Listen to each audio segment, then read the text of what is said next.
Do you think we are your personal ATM? My sister-in-law Penelope shouted at me sharply, her manicured nails tapping the edge of the medical bill I was holding. The paper trembled in my hand, not from fear but from the effort to keep my voice steady. The living room, with its stylish gray couch and cold LED lighting, seemed like a courtroom. My son, William, stood by the fireplace, staring at the floor as if it could absorb the moment in its entirety. "William," I said, my voice low but firm, "it's just this once. The hospital bill. It's from the scan last month." I set the bill on the coffee table, smoothing its creased edge. A futile gesture. Penelope snatched it, her eyes scanning the numbers like a predator sizing up prey. "Just this once?" she scoffed, tossing the paper to the floor. It landed near my feet, a silent accusation. "You've been living here rent-free, eating our food, using our heat. If you're so desperate, Carol, go beg on the street." Her voice dripped with contempt, and she adjusted the diamond pendant at her throat, as if to remind me of her place above me. The words hit like a slap, but it was William's silence that cut deeper. My son, the boy I'd raised alone after his father's death, wouldn't meet my eyes. His betrayal was louder than Penelope's venom. I glanced at Liza, my granddaughter, perched on the arm of the couch, clutching her math notebook. Her wide eyes begged me to stay, but her mother's glare pinned her into silence. I straightened, my joints aching from the weight of the moment. "I never asked you to repay what I gave," I said, my gaze locked on Penelope. She smirked, but something flickered in her eyes, uncertainty maybe. I turned to William. "I raised you better than this." He flinched but said nothing. The air grew heavy, the kind of silence that hums before a storm. I walked to the guest room, my steps deliberate. The old leather satchel on the bed was half-packed already. 2 sweaters, a pair of jeans, my husband's silver watch. I zipped it shut, the sound slicing through the quiet. Back in the living room, I paused at the shelf of family photos. William's wedding, Liza's first birthday. I left them there, a deliberate severance. Liza's voice broke through, a whisper. "Grandma, don't go." I knelt, brushing a strand of hair from her face. "I'll see you soon, sweetheart," I said, my throat tight. Penelope snapped, "Enough, Liza. Go to your room." The girl obeyed, her footsteps fading up the stairs. I stood, satchel in hand, and faced Penelope one last time. Her smirk faltered under my stare, as if she sensed the shift inside me. I wasn't the broken widow she'd mocked. Not anymore.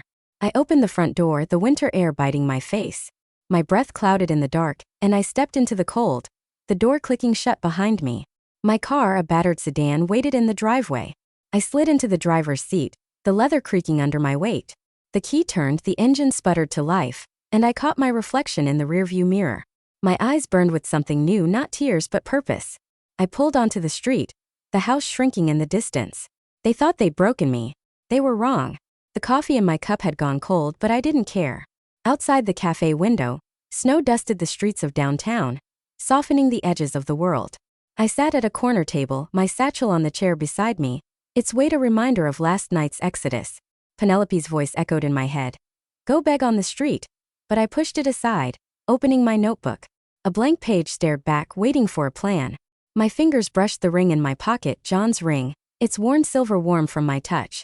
I'd sold my wedding band years ago to cover William's first mortgage payment, but this I'd kept. A promise to myself forged in harder times. I closed my eyes and the past rushed in. 10 years ago, I'd handed Penelope a check for $20,000 to save her failing boutique, her gratitude thin as tissue paper. 5 years ago, I'd paid for Liza's private school when William's business tanked. Every sacrifice they'd taken as their due, as if my love was a debt they could collect.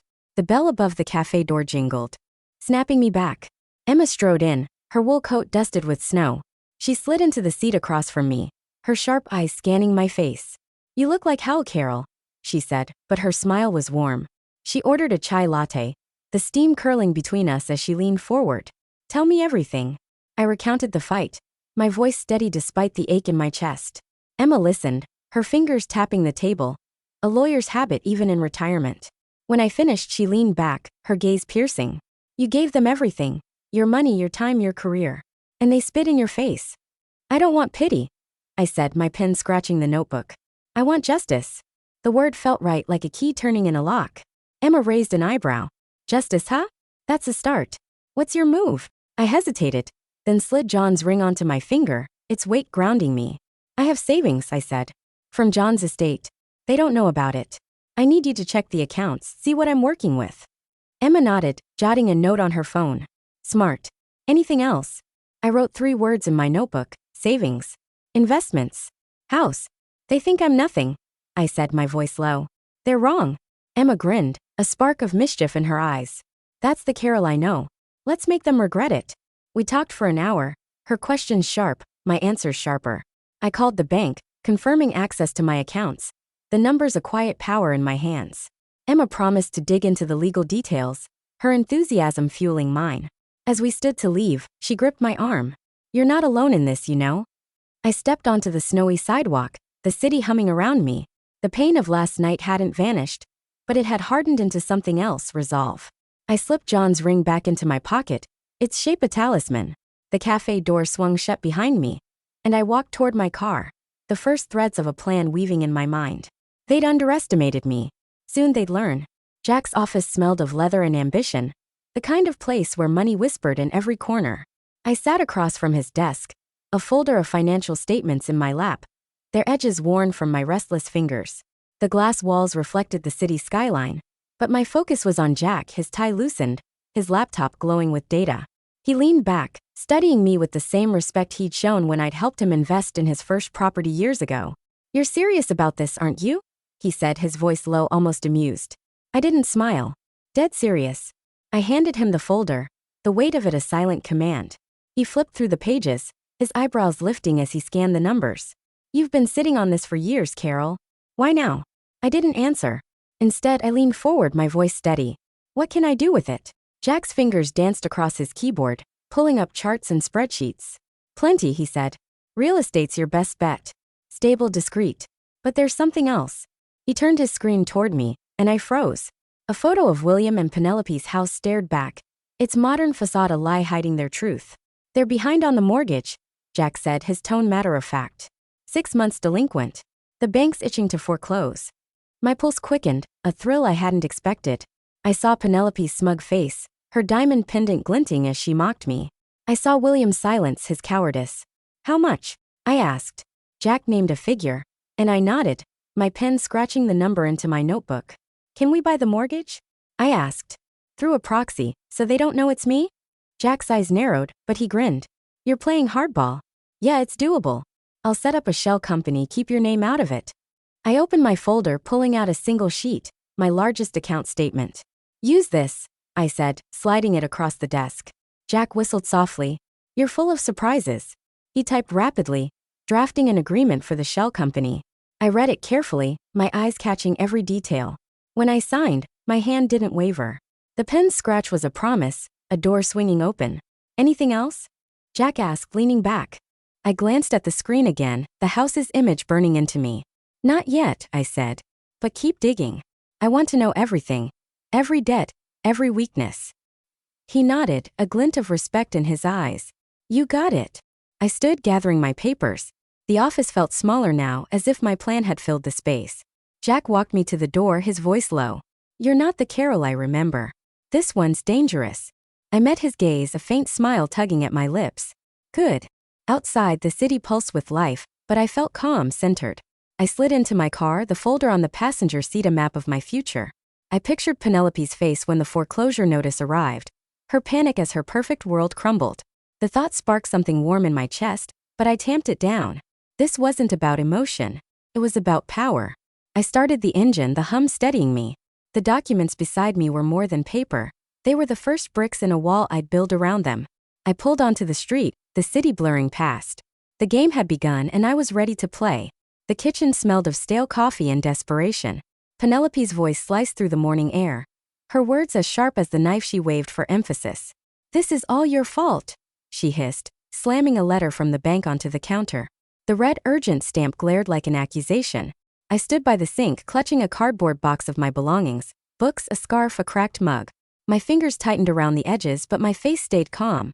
A mask I'd perfected over the past week. I'd come to collect the last of my things, invited back under the pretense of reconciliation. But the letter, crumpled and accusing, told the real story. William paced behind Penelope, his tie askew, his eyes darting to the floor. Mom, he said, his voice strained, you've got money from Dad's estate, right?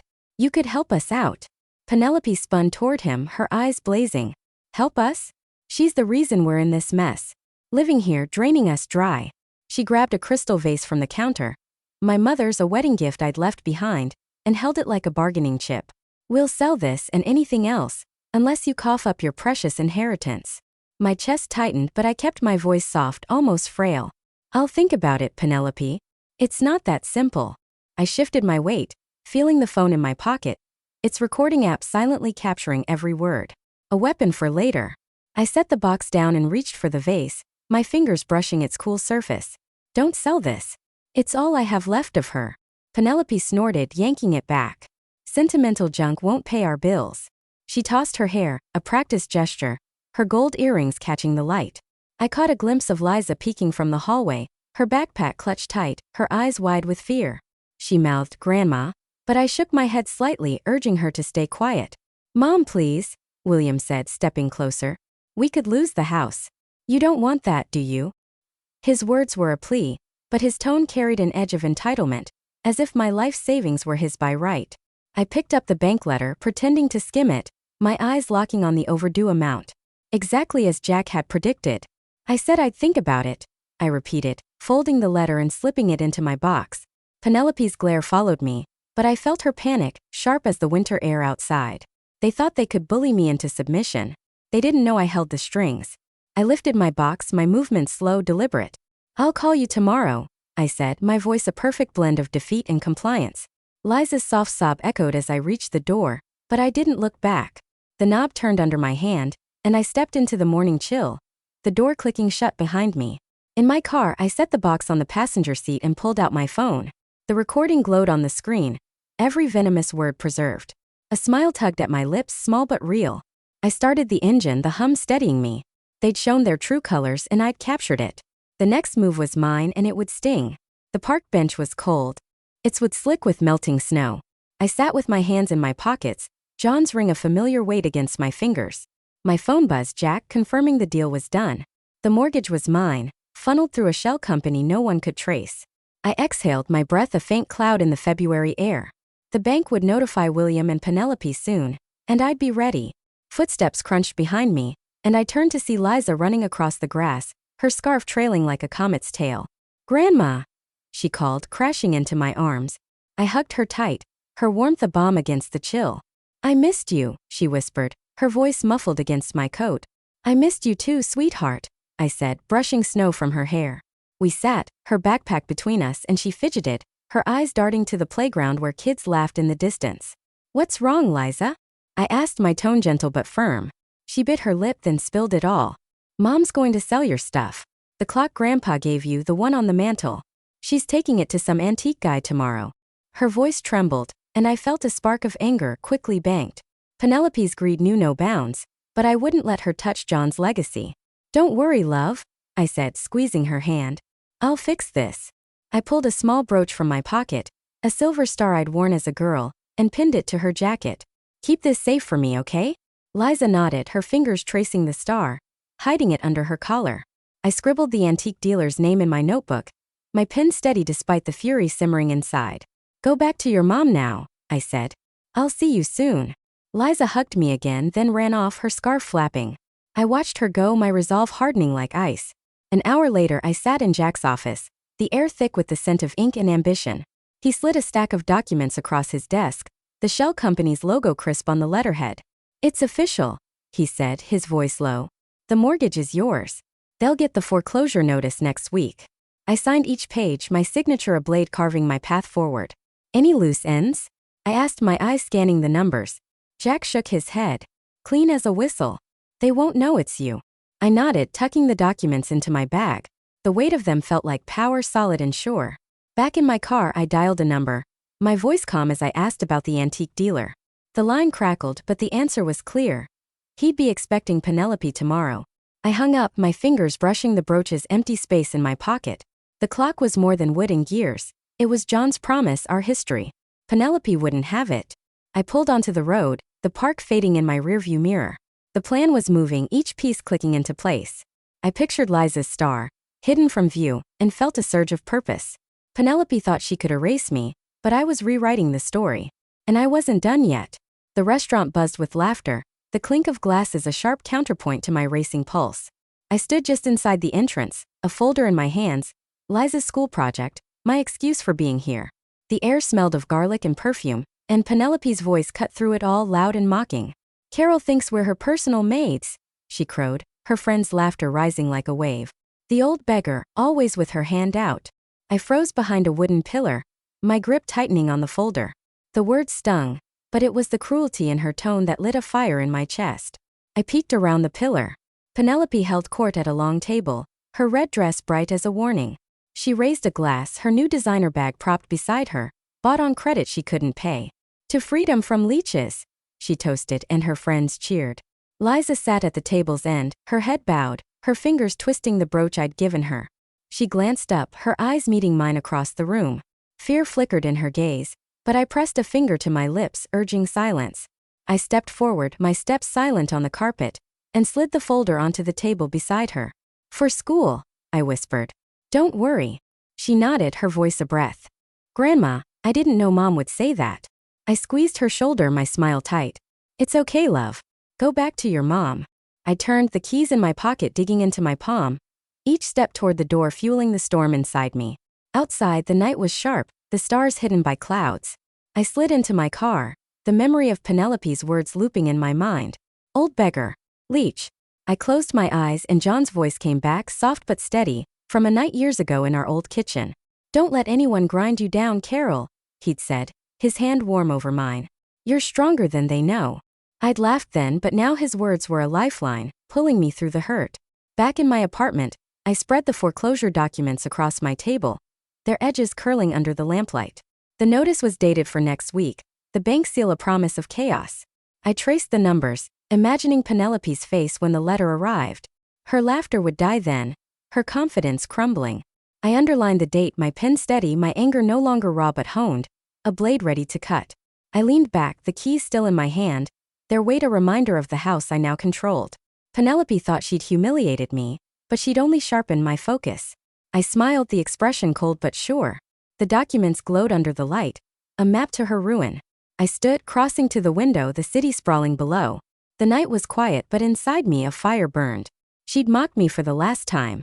Jack's office hummed with quiet power, the kind that comes from sealed deals and locked drawers. I sat across from him, my fingers tracing the edge of a contract, its pages heavy with the weight of victory. The house, William and Penelope's house, was mine, owned through a shell company no one could trace.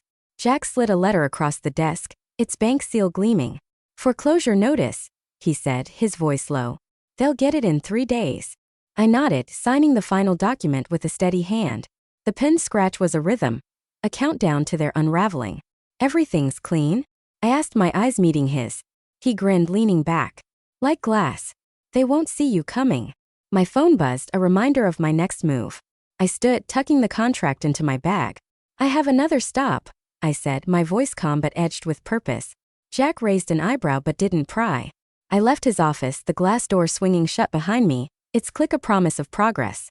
The antique shop was a short drive away, its windows dim under the March sky. Inside, the air smelled of dust and memory, shelves crowded with relics of other lives. I'd called earlier, my voice disguised as a wary buyer, demanding the shop verify the provenance of a certain clock. The owner, a wiry man with nervous hands, had panicked, refusing Penelope's offer when she arrived. I pictured her now, her face flushed with fury, her plans crumbling. The thought sparked a quiet thrill, but I kept it caged. I'm here for the clock, I said, approaching the counter. The owner hesitated, then pulled it from a box, John's clock, its brass face etched with years. I ran my fingers over it, the ticking steady as a heartbeat. She didn't want it after all, he muttered, avoiding my eyes. I paid in cash, no questions asked, and left with the clock cradled in my arms. Back in my car, I called Emma. The house is done, I told her, my voice low. And I got the clock. She laughed, sharp and approving. You're a force, Carol. What's next? I glanced at the clock on the passenger seat, its face catching the light.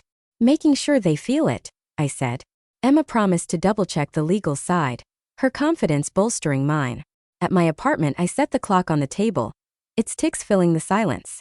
A faded photo slipped from the box, a younger William smiling at John. My chest tightened, but I pushed the memory aside. They'd chosen their path. I opened my bag, the foreclosure documents glowing under the lamp. Penelope's panic over the clock was just the start. The real blow was coming. I slid the documents into a drawer, the wood creaking as it closed. The clock ticked on, a reminder of what I'd reclaimed. I pictured Penelope's confusion, her world tilting. My lips curved, not quite a smile. The net was tightening and I held the strings. The guest room was a shell of itself, its walls bare, my presence erased. I folded a sweater into my satchel, the last of my belongings, when William shuffled in, his hands twisting together. "Mom," he said, his voice thin, "you heard about our trouble, right?" His eyes darted to the floor, as if the truth might burn him. I paused, my fingers brushing an old postcard from William, sent years ago when he still called me his hero. "Trouble," I said, my tone neutral but pointed. "You mean the debt's piling up?" He flinched and I held his gaze, letting the silence stretch. The room felt smaller, the air thick with his guilt. "I didn't mean for it to get this bad," he stammered. "The business, the renovations, it all snowballed." I nodded, slipping the postcard into my bag. "You should have been more careful, William." My words were soft, but they carried a warning. A crack in the facade of the mother he thought he knew. Penelope burst in, her face a storm of rage. "You're poisoning this family," she spat, her voice shaking the walls. Whispering lies, turning him against me. She jabbed a finger at me, her nails painted crimson, a stark contrast to the empty wine bottle on the dresser. I stayed calm, my hand steady as I zipped my satchel. "I'm just here for my things," I said, but my eyes flicked to the bank letter in my pocket, a copy I'd brought for this moment. I set it on the dresser, casual as a forgotten receipt. "You might want to look at this," I said, stepping back. Penelope snatched it, her eyes widening as she read the overdue amount. "Where did you get this?" she demanded, her voice shrill. William grabbed it, his face paling. "Mom, what do you know about this?" "Enough," I said, my voice low, a blade sheathed but sharp. Liza appeared in the doorway, clutching a book, her eyes glistening. "Grandma, you're leaving again," she whispered. I knelt, brushing her cheek. "Just for a bit, sweetheart." Penelope snapped. "Get out, Carol. Now." I stood, slipping my phone from my pocket. As Penelope ranted, I snapped a photo. Her fury, William's panic, frozen in time. Evidence for later. I shouldered my satchel, my gaze lingering on them. "You'll want to sort those debts," I said, my tone almost kind. "They have a way of catching up." The door creaked as I opened it, the sound a final note. I stepped into the evening, the air sharp against my skin. In my car I checked the photo, their faces twisted with fear. My chest ached for William, for the boy he'd been, but the ache was fleeting. I started the engine, the hum a steady pulse. The fault line had cracked and I'd widened it. They'd feel the quake soon. The cafe smelled of cinnamon and second chances, its windows offering a clear view of William and Penelope's house across the street. I sat by the glass, my coffee cooling, my notebook open to a single underlined date, today. A courier in a blue jacket climbed the porch steps, a thick envelope in hand. The foreclosure notice. My pulse quickened but my face stayed calm. A mask honed over weeks of planning. The door opened and Penelope appeared, her hair disheveled, her robe slipping off one shoulder. She snatched the envelope, her voice sharp even from this distance. "What's this?" The courier shrugged, retreating as she tore it open. I leaned forward, my spoon clinking against the cup. Each tap a countdown to their collapse. Inside the house, chaos erupted. Through the window, I saw Penelope wave the letter, her mouth a furious slash. William appeared, grabbing it, his hands shaking.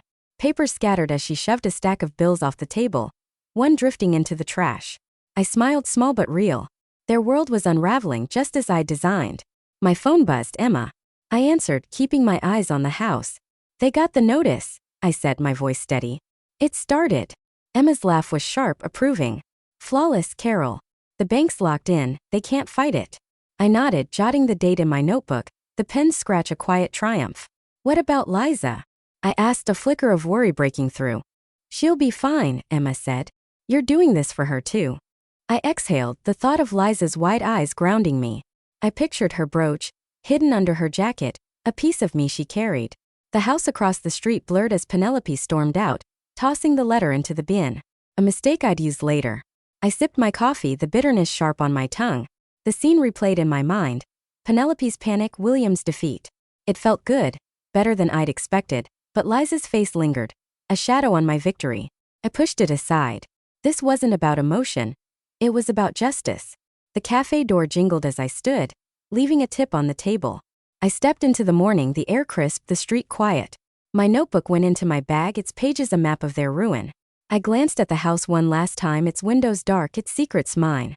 I walked to my car, my steps light, my purpose clear. The chaos had begun, and I was its architect.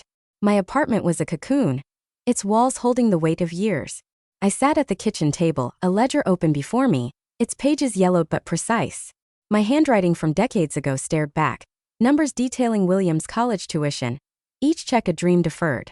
I traded my accounting career for his future, balancing motherhood with a ledger of sacrifices. The memory pulled me back to our old house, the 1990s, where I'd sat at a similar table, signing away my chance at a bookkeeping firm to keep William in school. He'd hugged me then, promising to make me proud. I closed the ledger, my fingers steady. Those promises had faded, but I hadn't. The foreclosure documents sat beside me, their crisp edges a contrast to the past. I was no longer the woman who gave everything. I was the one taking it back. My pen underlined owner on the contract, the word a quiet victory. Revenge wasn't just justice, it was reclaiming the strength they dismissed. I drove to Emma's office, the spring air sharp through the car window. Her desk was buried in papers, but she cleared a space, her eyes sharp as she scanned my documents. Bulletproof, she said, tossing her pen down. The house is yours, legally untouchable. I nodded, sliding the folder back into my bag. Good. I want no surprises. You've got none coming, Emma said, leaning forward. This is about you now, Carol. Not them. Her words echoed John's, from a night long ago when he'd gripped my hand, his voice firm. You're stronger than they know, he'd said. I doubted it then, but not now. It's always been about me, I told Emma, my voice low but sure. She grinned, the sound of her printer humming in the background. Back home, I pulled a sheet of paper from my notebook and wrote to Liza. You're my light, sweetheart. I'll always be here. I sealed the letter, its weight a promise. The clock, John's clock, ticked on the shelf, its rhythm grounding me. I packed the ledger into a box, ready for the move to the house. The past had shaped me, but it wouldn't hold me. I stood at my window, the city blooming below, spring's green edging the streets. The letter to Liza rested on the table, a bridge to the future. My bag held the foreclosure papers, the final piece of my plan. I touched the envelope, my fingers tracing its edge. The echoes of my sacrifices had faded, replaced by a new sound, my own voice clear and unyielding. I was ready for the endgame. The front door loomed, its wood polished but heavy with secrets. I knocked, my folder of documents tucked under my arm, their weight a shield. Penelope opened the door, her smirk faltering when she saw me. What do you want? She snapped, her voice brittle, her eyes darting to the mess of boxes behind her. The living room was chaos, half-packed crates, a lamp tipped over, the air thick with panic. I'm here to settle things, I said, stepping inside. My voice was calm, a blade honed over months. William appeared, his shirt rumpled, his face pale. Mom, he said, hope flickering in his eyes. I ignored it, setting the folder on the coffee table with a deliberate thud. Liza peeked from the hallway, her backpack slung over one shoulder, her gaze locked on me. I gave her a small nod, a silent promise. Penelope crossed her arms, her nails digging into her sleeves. Settle what? You've done enough damage. I opened the folder, pulling out the foreclosure notice, its bank seal stark against the page. I bought your house, I said, my eyes meeting hers. Through a company you'll never trace. This is your eviction notice. The room froze. Penelope's mouth opened, but no sound came. William grabbed the paper, his hands shaking. This can't be, he whispered. Mom, how? I stepped closer, my voice low, each word a hammer. You thought I was nothing, Penelope. You told me to go beg. So I'll say it now, go beg yourself. Penelope's face crumpled, her scream raw. You witch. You can't do this. She lunged for the folder, but I stepped back, unflinching. William sank onto the couch, the notice slipping from his fingers. Mom, please, he begged. We'll fix this. Don't take the house. His voice cracked, but I felt no pity. They'd chosen this. I turned to Liza, kneeling beside her. Everything's okay, sweetheart, I whispered, squeezing her hand. We'll see each other soon. Her eyes shimmered, but she nodded, clutching her backpack. I stood, pulling the house keys from my pocket, and setting them on the table. The clink was final, a door slamming shut on their world. You have 1 week, I said, my gaze sweeping over them.